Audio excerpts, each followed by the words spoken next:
በጉጉት ሲጠበቅ የነበረው የድምፃዊ ቴዲ አፍሮና የሰዋሰው መልቲሚዲያ የአልበም ሽያጭ ውል በድንገተኛ ሁኔታ ፈርሷል። በተመሳሳይ የጾታ ግንኙነት ውስጥ ተሳትፎ ያለው ፓስተር ማን ነው? ፍቅር ህይወቴ ጠየቀ። ሌላ አይነት ነገር ስሞክረ ታውቃለህ ማለት አልኩት። እማ ሰላም ነው? ሰላም እንዴት ነህ? እንትን ነው 2 ሊትር ውሃ አለ ግን 50 ብር ገብቷል። ገባ? አዎ ገባ። ፔጅ ጋር ኮላብ የሚያደርጉ ታለንት ያላቸው ክሬቲቭ የሆኑ ኮንተንት ክሬተሮች እየፈለኩኝ ነው። ይሄ ነገር ወይ ሩም ውስጥ አይደለ ወይ ቤት ውስጥ አይደለ ወይ የሆነ ቦታ አይደለ፣ በጣም ብዙ ሰው ያለበት ቦታ ላይ ገባችሁ? ሰላም ጤና ይስጥልኝ ጋይስ፣ እንደምን ዋላችሁ? እኔ እግዚአብሔር ይመስገን ደህና ነኝ። እንግዲህ እንደተለመደው አዳዲስና ወቅታዊ መነጋገሪያ ጉዳዮችን ይዤላችሁ መጥቻለሁ። እንግዲህ እናንተ ደግሞ ይህንን ቻናል ሰብስክራይብ እንዲሁም ይህንን ቪዲዮ ላይክ በማድረግ እንድትጀምሩ በትህትና እጠይቃችኋለሁ ማለት ነው። ወደ መጀመሪያ ቪዲዮ ላሸጋግራችሁና ተመልሼ እመጣለሁ። መልካም ቆይታ ይሁንላችሁ። እማ ሰላም ነው? ሰላም እንዴት ነህ? እንትን ነው 2 ሊትር ውሃ አለ ግን 50 ብር ገብቷል። ገባ? አዎ ገባ። ገባ? አዎ። እሺ እንቁላልስ አለ? አለ። እንቁላል ስንት ነው? 25 ብር። ገባ? ገባ። እሺ ዋና ነገር ዘይቱስ? ዘይት 2500 ብር። እስtek ገባ? ገባ። አይ መግባቱን ለማረጋገጥ ነው። የሀገራችን ሁኔታ እንግዲህ ይታወቃል። ኢኮኖሚው ላይ ያለው ጭማሬ ማለት ነው በጣም እጅግ አሳሳቢ ጉዳይ ላይ ደርሷል ማለት ነው። እና የፊዮና ቲክቶከር ፊዮና ቪዲዮ አለ። እሱ ምንድነው በጣም እየተወራ ያለው እንግዲህ ልጁ ማን ነው የሚለው በኋላ ነግራችኋለሁ። ግን የእሷን ቪዲዮ ላሰማችሁና እኔ ተመልሼ እመጣለሁ። እጅግ በጣም መነጋገሪያ ከነበሩ ጉዳዮች መሃል ስለሆነ ማለት ነው። ፎቶዬን ለጥፋችሁ ምናምን እንትን እያላችሁ ብዙ ነገር እያላችሁ የምታንቀሳቀሱ ሰዎች ሪካርደሮች ካላችሁ ማለት ነው ሪካርድ አድርጉት። እሺ ጋይስ ሪካርድ አድርጉት፣ ምክንያቱም ለብሶ እንዲደርስ እፈልጋለሁኝ። ሪካርድ አድርጉት ጋይስ። ወደ ጉዳይ ስገባ እኔ ጋይስ እንደነ ካርዲቢና እንደነ ኒኪ ሚናጅ ምናምን የሆንኩ የመሰለኝ ስልክ አይደወልም፣ አትደውሉ፣ አታቋርጡ። እንደነ ካርዲቢ የሆንኩ የመሰለኝ ነው ጋይስ፣ ማርያም የምሪ ነው። ወደ ጉዳይ ልግባላችሁ። አሁንም አንጀታችሁን አልብላውና ምንድነው ለማለት የፈለኩት ሰሞኑን ሶሻል ሚዲያ ላይ መጀመሪያ ከዚህ በፊት የተፈጠረው ነገር ላስታውሳችሁ። ከዚህ በፊት ካስታወሳችሁ ብራንድ አምባሳደርነት ስፈራረም ነው አይደለም፣ ፊልሜን ሳስመርቅ፣ ፊልሜን ሳስመርቅ ታስታውሳላችሁ። በኤዲት ከፎቶ የኋላ የሆነ ነገር አስገብተው ስሜን ለማጥፋት እየሞከሩ ምናምን፣ እንደውም ያኔ እግዚአብሔር አጋልጧቸው ራሳቸው ተሰድበው ነበረ። ታስታውሳላችሁ? ታስታውሳላችሁ ጋይስ? አዎ አሁንም ላይክ እንደዚህ አይነት ተመሳሳይ ነገር ነው እየተፈጠረ ያለው እዚህ ሶሻል ሚዲያ ላይ። እኔ እዚህ ሶሻል ሚዲያ ላይ ብዙ ጠላቶች እንዳሉኝ የታወቀ ነው። ጠላቶች እንዳሉኝ ማለት በጣም ብዙ እኔን መጣል የሚፈልጉ የኔን ስም ማጥፋት በጣም የሚፈልጉ ብዙ ሰዎች እንዳሉ የታወቀ ነገር ነው። ታውቁታላችሁ። ለእናንተም አልነግራችሁም፣ የሚታይ ነገር ስለሆነ ማለት ነው። እና ጋይስ ነገሩ ከአንድ አመት በፊት ምናምን ነው። ከአንድ አመት በፊት ምናምን ነውና ልደት ተጠርቼ ልደት ፕሮግራም ላይ ተገኘሁኝ። እዛ ልደት ፕሮግራም ላይ ቪዲዮ ነበረ፣ ፎቶ ነበረ፣ ተነሳን፣ ቪዲዮ ተለቀቀ፣ ፖስት ተደረገ። ምክንያቱም ኖርማል ስለሆነ ማለት ነው። አትላኩልኝ ቆይ አንዴ ስለሆነ ፎቶ በጣም ብዙ ሆነን እኔ ጓደኞች የነበሩ በጣም ብዙ ሰው ባለ ልደት ምን እያለ የኛ ፎቶ ላይ ይኸውላችሁ ከአንድ አመት በኋላ ይታያችሁ። እግዚአብሔር ነው ብላችሁ ከአንድ አመት በኋላ የኔና የክለቡ ባለቤት ፎቶ እንዴትም ላይኖር አይችልም። የክለብ ባለቤት ልደት ላይ የገባችሁ ምንድነው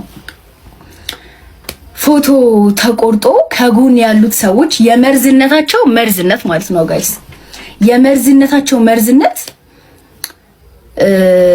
ከጎን ያሉትን ሰዎች በኢሞጂ ፊታቸውን ሸፍነው የኛን ፎቶ ብቻ ቆርጠው አንድ ላይ ብቻ አድርገው ፖሰቱት።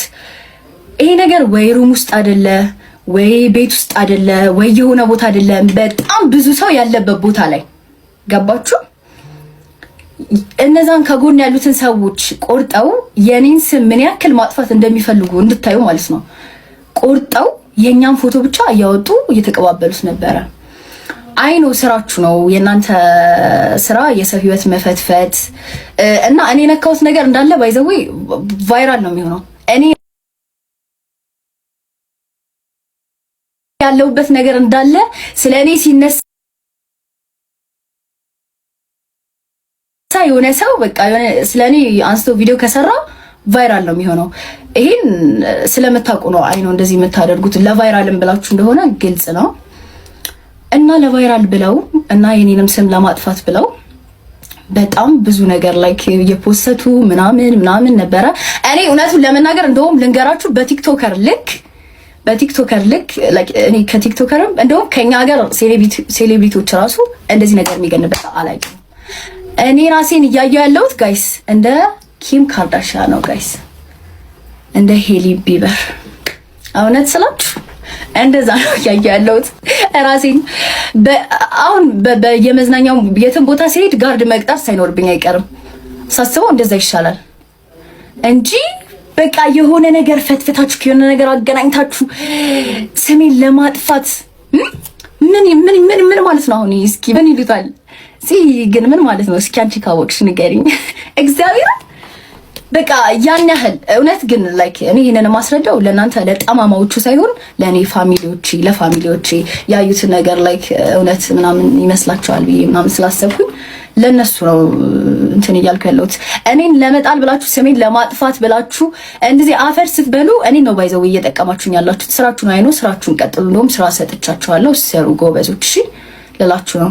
የኔ ፋሚሊዎች ግን እንደምታዩት አይደለም። የዛሬ 1 አመት ምናምን የነበረ ፎቶ ነው አውጥተው አሁን አውቀው ከዚህ በፊት እንዳደረጉት ማለት ነው። ከዚህ በፊት በፎቶ ኤዲት አድርገው አሎምዬ እንዳደረጉት አሁንም ስሜን ለማጥፋት ደገሙት። ተመሳሳይ ነገር ነው እያደረጉ ያሉት እና እኔ አልደበረኝም። በርቱ፣ የምሬ ነው የምላችሁ። አይኑ በቃ ግን እኔ አሁን እንደውም ከኢትዮጵያ አርቲስቶች አልኳችሁ እኮ አይደለም፣ እንደውም ራሴ እንደ ኪም ካርዳሽያን እንደ ኒኪ ሚናጅ እንደ ምናምን ነው እያየሁ ያለሁት። ልክ እንደዛ ነው የተከታተላችሁኝ እንትን እያላችሁ ስሜን ለማጥፋትም ምናምን ባይዘዌ እንደዚህ የምታደርጉት ሰዎች ማለት ነው የእናንተን 100 እጥፍ ወዳጅ ያለኝ ሰው ነኝ። እዚህ ሶሻል ሚዲያ ላይ ስንት ሺህ ተከታይ ያለኝ ሰው ነኝ። ስንት ሚሊዮን ነው እንጂ የምን ሺህ ተከታይ ያለኝ ሰው ነኝ። በጣም ብዙ ወዳጆች አሉኝ ምናምን። እናንተ እንደዚህ አድርጋችሁ እኔን እንጎዳታለን ብላችሁ ከሆነ አትድከሙ። እንደውም ቀጥሉበት፣ ችግር የለውም። የኔ ፋሚሊዎች ግን እንደምታዩት አይደለም ነገሩ። ሆም ተብሎ ነው እንደዚህ የሚደረገው። እንግዲህ እጅግ በጣም መነጋገሪያ ነበረ ይህንን ጉዳይ። ምናልባት እኔ ቆየት ብዬ ነበረ ይህንን ቪዲዮ የሰባሁት። ነገር ግን ፊዮና ራሷ ምንድነው እያለች ያለችው? ይህ ፎቶ ከአመት በፊት የተነሳ ነው ፎቶ ነው፣ ምንም ከኔ ጋር የሚያገናኝ ነገር የለውም እያለች ነው ያለችው። ይህ ሰው ምናልባት ማን ነው ብላችሁ የምትጠይቁ ከሆነ እንግዲህ የቀድሞ የተዋናይ እጸገነት ህይወት ባለቤት ነበረ። ሁላችንም የምናውቀው ይመስለኛል። ባለሀብት ነው። እንግዲህ ይህ ሰው ነው እንግዲህ ከሱ ጋር ነው እንግዲህ ተያይታለች ተብሎ ሲታማ የነበረው ማለት ነው። እንግዲህ ፊዮና ራሷ በሙሉ ኮንፊደንስ ነው ይሄንን ነገር መልስ የሰጠችው ማለት ነው። እናንተ ምን ትላላችሁ? አንዳንዴ እንዲህ ነው። ምን ችግር አለው? ችግር የለውም። ከሱ ጋር ብትሆንም እኔ ችግር ያለበት አይመስለኝም። እንግዲህ ፍቅር ከጀመሩም ባይጀምሩም ችግር ነውር ያለው አይመስለኝም። እንግዲህ እንደተለያዩ ሁላችንም የምናውቀው ጉዳይ ነው። እንግዲህ ከሱ ጋር ፍቅር ብትጀምር የሷ ጥፋት ወይ ደግሞ የሱ ጥፋት ነው ብዬ አላምንም ማለት ነው። እና እንግዲህ ይሄንን ይመስላል እና ወደ ቀጣይ ቪዲዮ ላሸጋግራችሁ ተመልሼ እመጣለሁ። ኤልሽ ሲያወራ ምንም የሚገርምና የሚደንቅ ነገር የለውም። ለምን ብትሉ ሲጀመር አሁን ላይ እኮ ለጌመሮች እና በጊፍት መልክ እየመጡ ያሉት እነሱ ናቸው። ጌመሮች አንቺ እያሉ ወንዶችን እያበረታታ ያሉት እነሱ ናቸው። ባይዘዌ በጣም ብዙ ጊዜ እነሱን ለመደገፍ ወይ ደግሞ እነሱን ይነቅፉ ምናምንና ጊፍት ሲሰጣቸው ሌላ ታሪክ ውስጥ ምናምን ይገባሉ። አንቺ እያሉ መጥራት ይጀምራሉ። ባይዘዌ አንድ ነገር ልንገራችሁ፣ ለገንዘብ እንደዚህ ገና ካሁን መገዛት ከጀመረ ችግር የለውም። ነገ ላይ ደግሞ ራስህን ጎትቶ ይዞ ይገባበትና ችግር የለውም እንትን ይላል። የዛሬ ስንት ዓመት ነው ምናምን የዛሬ 3 ዓመት ምናምን ጌዎችን እያጋለጥን ነው ምናምን ብለው አንድ ሰሞን ላይ ቲክታከሮች በሙሉ ወጥቶ ነበር። አሁን ላይ አሻጋጆቹ በሙሉ የሆኑት ማናቸው? ቲክታከሮች። አንድ ጌ ራሱን ያስቀየረ ለራሱ ጡት ምን ያስደረገ ሰውዬ አንቺ እያለ ሲጠራ እንደሚቀፍ ምንም የሚቀፍ ነገር የለም። ምክንያቱም ነገ ላይ ያ ሰው አንቺ ያለው ዛሬ ከሱ ሁሉ ወንድ የነበረ ልጅ ነገ ላይ ራሱን አስቀይሮ አንቺ ካለ ከነገ ወዲያ ላይ አብሮትም ሊያድር ይችላል ማለት ነው። ይሄ ምንም የሚገርም ነገር የለውም። ባይዘው እኔ ያላ ታዋቂ ፓስተር ነው። የሚገርምሽ ነገር ፓስተር ስለ ፍቅር ህይወቴ ጠየቀኝ። አይ እንደዚህ ነበረኝ እና ተለያየን አመለጣታ ምናምን ነገር አይ አሁን ሳላስከም አይ አሁን እንኳን ስለ ፍቅር ሁኔታ ማስበበት ሁኔታ አለ። ሌላ አይነት ነገር ስሞክረ ታውቃለህ ምናምን ማለት አልኩት። ቆይ መልሼ ልደውልልህ ዘጋው። ሌላ አይነት ሲል እኔ በቃ ግራ ገባኝ። ከዚህ ተለየ ምን አለከ? አዎና በቃ እንደዚህ ያወራ የሆነ ሰዓት ምን ነገር አለ። እሺ እኔ ወንድ ወዳጅ ነኝ አለ። በስማ እና አንተንም እኔ ወድጄ ነው በጣም አፍቅሬህ ነው እና ምናምን አለኝ። በኢየሱስ ስም ነው ያልኩት፣ እየሰማኝ ማለት ነው። ምን ሆነ ነው አንተ እንትን አይደለም ምናምን ነገር አልኩት። ፓስተር አይደለም ወይ? አዎ እና ወድጄ አይደለም ወድጄ አይደለም። ስቴጅ ላይ እንዴ ቪዲዮዎቹን ባሳይሽ በግል ላሳይሽ ይችላል። ቪዲዮዎቹን ባሳይሽ አታምኚም። እባክህ በቃ ሚስጥሬን ጠብቅልኝ በጌታ ምናምን አለኝ። ኧረ በጌታ አትበል። ይህንን ታሪክ ያካፈልከን ወንድማችን በኢትዮጵያ ሕገ መንግስት ግብረ ሰዶም ወንጀል ነው። ስለዚህ አንተ ስሙን አልናገርም ስትል እየተባበርክ ያለው ከወንጀለኛ ጋር ወይም ወንጀለኛን እየደበክ እንደሆነ እንድታቅ ያስፈልጋል። በዚህ በሶስት ምክንያት ይህንን ወንጀለኛ ያልከውን ግለሰብ ላትነግረ እንደምትችል እኔ ገምቻለሁ። የመጀመሪያው ነገር በስልክ ልውውጣችሁ ላይ መጨረሻ ላይ ሚስጥሬን ደብቅልኝ ስላለህ ነው ያልነገርከን። ሚስጥረኛው ነህ ማለት ነው። ስለዚህ ሚስጥረኛው ስለሆንክ ታሪኩን ትነግረናለህ እንጂ ማንነቱን በሚስጥር ነው የምትይዝለት። በኛ ደረጃ አንተ ራስን ካስመለጥክና ካተረፍክ በኋላ ስለሌላው ግድ የማይለ ማንም ቢበላሽና በእንደዚህ አይነት እርኩሰት ውስጥ ቢወድቅ ማይጨንቅህ ራስ ወዳድ ግለሰብ ነህ ማለት ነው። ሁለተኛ በሶስተኛ ደረጃ ደግሞ የፈጠራ ታሪክ ነው የነገርከን። ለዛ ነው ስሙን ያልነገርከን። ሚስጥረኛው ካልሆንክ የፈጠራ ታሪክ ካልነገርከን ራስ ወዳድ ካልሆንክ በስተቀር የዚህ ሰው ስም በፍጹም መደብቅበት ምንም አይነት ግራውንድ አይኖርክም። ምክንያቱም የነገርከን ፊገር ፓስተር ነው። ፓስተር ማለት ብዙ ሰዎች ቁጭ አድርጎ የሚያስተምር ነው። አውዳሚነትና አጥፊነቱ ከአንድ ተራ ግለሰብ ይበልጣል።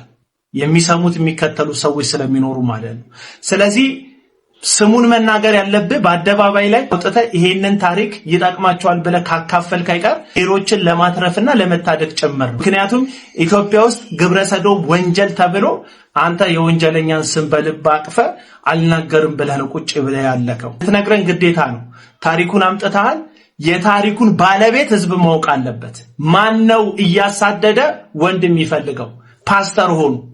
ይሄን ካልነገርከን ህዝብን አሳልፈ ለእንደዚህ አይነት አመጽና እርኩሰት እንዲተላለፍ እያደረክ ነው። ለምሳሌ አሁን በዚህ ጉዳይ ላይ ኦርቶዶክሳውያን፣ ሙስሊሞች፣ ሌሎች ቤተ እምነቶች ናችሁ ወጣችሁ ነገሮችን ማጥራት ያለባችሁ። ይሄ ሃይማኖትን የማዋረድ ሃይማኖትን የማናናቅ ጉዳይ ብቻ አይደለም የሚሆነው። ይሄ የጋራ ጉዳያችን ነው። ትውልድን የሚያቀነጭር የጋራ ጉዳያችን ነው። ከሁሉ በፊት ደግሞ አንተ ራስህ የምትጠየቀው ከዚህ ፓስተር ጋር መቼም ተደጋጋሚ የሆነ የስልክ ግንኙነት ወዳጅነት ባይኖራችሁ ሰው በአንዴና በሁለት የስልክ ልውውጥ ብቻ ወደ እንደዚህ አይነት ነገር ገብቶ እንደዚህ ብሎ ሊጠይቅህ የሚችልበት ግራውንድ አይኖረው። ምክንያቱም ህዝብ የሚመራ ፓስተር ነው። አንተ የኦርቶዶክስ እምነት ተከታይ ነህ። በስልክ ነው የሚያዋራ። እዚህ ዘመን ላይ ስልክ ሪከርድ እንደሚደረግ ሁሉም ሰው ያውቃል። በስልክ ለማውራት እንደዚህ ካንተ ጋር በጣም የጠበቀና እላፊ ወዳጅነት አላችሁ ማለት ነው። ስለዚህ አንተን በዚህ በተመሳሳይ ሰውየውን ባማህበት ነገር ማንጠረጥርበት ምን ጉዳይ አለ? አንተም ከጥርጣሬ እንድታመልጥ በጉዳዩ ላይ የሌለህ እንደሆንክ እርግጠኛ እንዲሆን ህዝቡ ደግሞ ያነሳከው የጠቀስከው ፓስተር እውነተኛ እዚህ ምድር ላይ ኤግዚስት የሚያደርግ ከሆነ ሰዎችን ለማስጠንቀቅ በትክክል ስሙን መናገር ግዴታ ነው። አለበለዚያ አሉባልታና ሐሜት ነው። ደግሞ ራስህ በተመሳሳይ ማንነት ውስጥ የምትገኝ ግለሰብ ነው ማለት ነው። መልስ እንፈልጋለን በፍጥነት አፍጥኑ። ሌላኛው መነጋገሪያ ቪዲዮ እንግዲህ ይሄንን ነበር። ገነት ንጋቱ ነበር ይሄንን ኢንተርቪው ያደረገችው።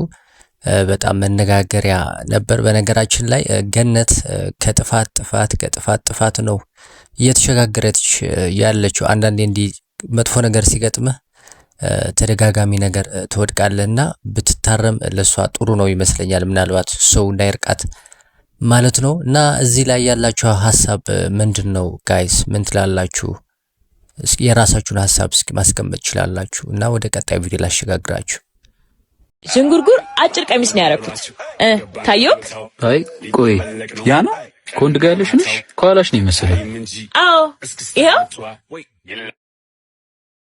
ማሪያ ምን ሆኖ ነው? አባት እኛ ነን።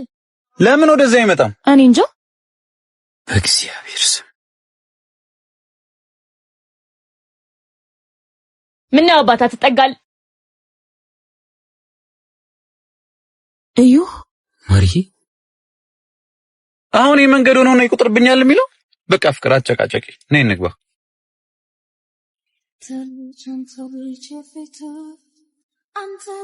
አስጀምረዋለሁ። ግርማ ለይቲ ፍቅሪ ግርማ ለይቲ በዛባኺ ማሪ ምን ነው አመመሽ እንዴ? አረ ደህና ነኝ። ሰው ከመኖሩ እንደሚያተርፍ ታውቂያለሽ? ትዝታ እንዴ ግለሻል እኮ። ይቅርታ ወንድም፣ ሱቅ ስታገኝ አቆምልኝ እሺ?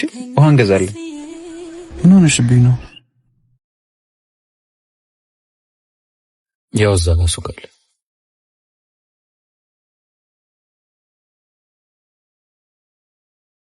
ማሪዬ እዩዬ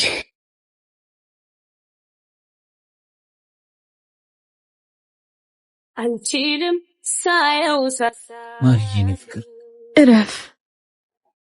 አሁን ያንተ ሳልሆን የሱ ነኝ። እኔስ ነው ያልከው? የት ነበርክ ስፈልግህ? የለመድኩትን አንተን አጥቼ ስሰቃይ የት ነበር? አባቴ ታሞ አጋዥ ስፈልግ የት ነበርክ? ንገረኛ። እስር ቤት። አንቺን ለማግኘት እየመጣሁ በመንገዴ ላይ ሰው ገጭቼ ታሰርኩ። አሁን ግን ላጣሽ አልፈልግም። እሱን ተይውና እኔ ይዤሽ ልጥፋ። ስማኝ፣ እኔ እናንተ አንድ የተለያይተን ልባችን ቆስሏል። እሱ ምን በወጣው ሰባራውን ልቤን አክሞ ከእግዚአብሔር በታች የአባቴን ጤና መልሶ ብዙ ያደረገልኝ ባለውለታዬ ነው። ተረዳኝ። እሱን ጥዬ መኖር አልችልም። ማሪዬ እንድኖር የምትፈልግ ከሆነ እኔ ለሱ ተወኝ። ምን ሆነሽ ነው? አይ ምንም ነዳጅ አልቆበት እኮ ሌላ ላይ እንድንጠራ ብዬ ነው። እሺ በቃ አጋጣሚ ህይወት ቀያሪ ይባል የለ። እግዚአብሔር የፈቀደው ነው የሚሆነው። ተመስገን። ሰዋሰውና ቴዲ አፍሮ ልብ በሉን። ሰዋሰው አይደለም ሰዋሰው ነው። ምንድነው የተፈጠረው በቴዲ አፍሮና በሰዋሰው መካከል? የአልበም ቀጣይ እጣ ፈንታስ ምን ይሆናል? አጭር መረጃ ይዤላችኋለሁ። ከ3 ዓመታት በላይ የዘለቀውና በብዙዎች ዘንድ በጉጉት ሲጠበቅ የነበረው የድምፃዊ ቴዲ አፍሮና የሰዋሰው መልቲሚዲያ የአልበም ሽያጭ ውል በድንገተኛ ሁኔታ ፈርሷል። ቴዲ አፍሮ ኢትዮሪካ የተሰኘውን አዲስ አልበሙን በሰዋሰው በኩል ለህዝብ ለማድረስ ተዘጋጅቶ የነበረ ቢሆንም በሁለቱ ወገኖች መካከል የተፈጠረውን አለመግባባት በተደጋጋሚ ውይይት መፍታት ባለመቻላቸው ውሉን አቋርጠው ድምፃዊው አስቀድሞ የወሰደውን ክፍያ ሙሉ በሙሉ መልሷል። ከዚህ ቀደም ሰዋሰው የተለያዩ አርቲስቶችን ገንዘብ አልከፈለም በሚል ስሞታ ሲቀርብበት ነበር። ከነዚህ መካከል ደግሞ ዝነኛው ግርማ ተፈራ ይገኝበታል። ይህን የተመለከቱ አርቲስቶች ሰዋሰው መልቲሚዲያን ሰዋሰው ሲሉ ይጠሩታል። ይህ ውል መፍረስ ከቴዲ አፍሮ አልበም የአሳታሚ ለውጥ ባሻገር በሰዋሰው መልቲሚዲያ ተቋማዊ አሰራርና ታማኝነት ላይ ትልቅ ጥያቄ የሚያስነሳ ክስተትም ሆኗል። ተቋሙ ከዚህ ቀደም ከሌሎች በርካታ አርቲስቶች ጋር በተመሳሳይ የክፍያ ውዝግብ ውስጥ መግባቱ ይታወቃል። ብዙ አርቲስቶች የሰራንበትን አልተከፈለንም በሚል ለዛሀበሻና ለሌሎች ሚዲያዎችም ተደጋጋሚ አቤቱታ ሲያቀርቡ የቆየ ሲሆን አንዳንዶች ተቋሙን በምጸት ሰዋሰው እያሉ እስከ መተቸትም ደርሰዋል። የሀገሪቱን ትልቁንና ተጽዕኖ ፈጣሪውን አርቲስት ቴዲ አፍሮን በስምነት ማቆየት አለመቻሉ ደግሞ የሰዋሰው መልቲሚዲያን የውስጥ አስተዳደር ክፍተትና ከአርቲስቶች ጋር ያለውን ጤናማ ያልሆነ ግንኙነት ይበልጥ ገመናውን የሚያጋልጥ ሆኖ አልፏል። ምንም እንኳን ሰዋሰው አልበሙን በዳግማዊ ትንሣኤ ዋዜማ በራሱ የዩቲዩብ ገጽ ለመልቀቅ እስከ ቅርብ ቀናት ድረስ ዝግጅቱን ሲያደርግ የነበረ ቢሆንም የቴዲ አፍሮ ውሳኔ የዲጂታል ገበያውን የኃይል ሚዛን ወደ አርቲስቱ ያደላ አድርጎታል። ድምፃዊው አስቀድሞ የተከፈለውን ገንዘብ በሙሉ ለድርጅቱ በመመለስ ነፃነቱን ማወጁ አርቲስቱ ከገንዘብ ይልቅ ለሙያም ለመብቱና ለስራው ነፃነት የሚሰጠውን ቅድሚያ የሚያሳይ ደፋር እርምጃ ነው ሲሉ ታዛቢዎች ይናገራሉ። ይህ የውል መፍረስ የቴዲ አፍሮን አድናቂዎች ተስፋ የሚያስቆርጥ አይሆንም። ድምፃዊው ግጥምና ዜማቸው እንደወትሮም ራሱ የሰራባቸውና የተለያዩ ያላቸውን የኢትዮሪካ አልበም ስራዎች አስቀድሞ ቃል በገባው መሰረት በቀጣዩ ሚያዝያ 11 ቀን 2018 ዓ.ም በራሱ የዩቲዩብ ገጽና በሌሎች አማራጭ የዲጂታል መድረኮች ለህዝብ እንደሚያደርስ ለዛሀበሻ የደረሰው መረጃ አመልክቷል። ዲላን ፔጅ ወደ ኢትዮጵያ ሊመጣ ነው። እኔ ደግሞ ኮንተንት ክሬተሮች እየፈለኩኝ ነው ከኔና ከዲላን ፔጅ ጋር ኮላብ የሚያደርጉ ታለንት ያላቸው ክሬቲቭ የሆኑ ኮንተንት ክሬተሮች እየፈለኩኝ ነው። ስለዚህ #አዶናይ ቻሌንጅ የሚል አዲስ ቻሌንጅ ጀምሬያለሁ። ሁላችሁም በያላችሁበት ያላችሁ ታለንት ያላችሁ ስኪል በቪዲዮ ታረጉና ታወጡታላችሁ። በየቀኑ ዲላን ፔጅ ወደ ኢትዮጵያ እስከሚመጣ ድረስ በየቀኑ ከአዳዲስ ኮንተንት ክሬተሮች ጋር ኮላብ እያደረኩኝ እናንተም እንድታድጉ ትንሽም ፎሎወር ጨምራችሁ ዲላን ፔጅ ጠብቃችሁት ኢንተርናሽናል እንድትሆኑ እፈልጋለሁ። እኔ ብቻ ኢንተርናሽናል ልሁን አልልም፣ ሁላችንም እድል እንድናገኝ እፈልጋለሁ። ዲላን ፔጅ ማለት በዓለም ትልቅ ታዋቂነት ያለው ሰው ነው። እሱም ደግሞ የሚያገኘው ቲክቶከር እኔ መርጬ ኮላብ እንድታረጉ አግዛችኋለሁ ማለት ነው በዲላን ፔጅ ቆይታው ኢትዮጵያ ውስጥ እያለ። ስለዚህ ቪዲዮ ስሩ #አዶናይ ቻሌንጅ ብላችሁ ያላችሁ ታለንት አሳዩ። ኮሜዲያን ከሆናችሁ ስኪት መስራት የምትችሉ ከሆነ፣ ዘፋኝ ከሆናችሁ ታሪክ መናገር የምትችሉ ከሆነ፣ ሰርክስ መስራት የምትችሉ ከሆነ የተለያዩ ነገሮች ሊሆኑ ይችላሉ። ፋሽን ሾው ላይ ካላችሁ፣ ኢን ዘ ቢዩቲ ኢንዱስትሪ ካላችሁ፣ የሚገርም ሜካፕ የምትሰሩ ከሆነ ለራሳችሁ whatever it is ሁላችሁም ትከተታላችሁ። አዶናይ ቻሌንጅ #አዶናይ ቻሌንጅ ብላችሁ ቪዲዮአችሁ ፖስት አድርጉ። በየቀኑ ኮላብ አደርጋለሁ ከአዳዲስ ቲክቶከሮች ጋር። ቻው።